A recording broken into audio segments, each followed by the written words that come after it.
Video I show you how to fix YouTube Incognito Mode option not showing or missing problem. For fixing this problem, go to Play Store, search YouTube, update your YouTube app if available in update version, then go to settings, then go to apps, then go to see all apps.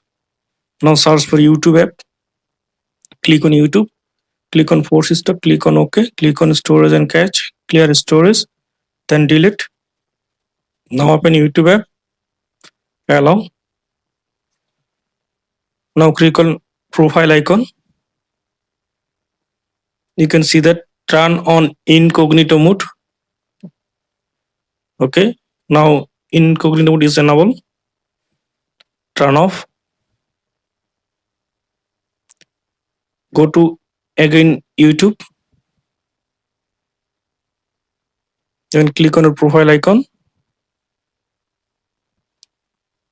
Then click on profile icon here.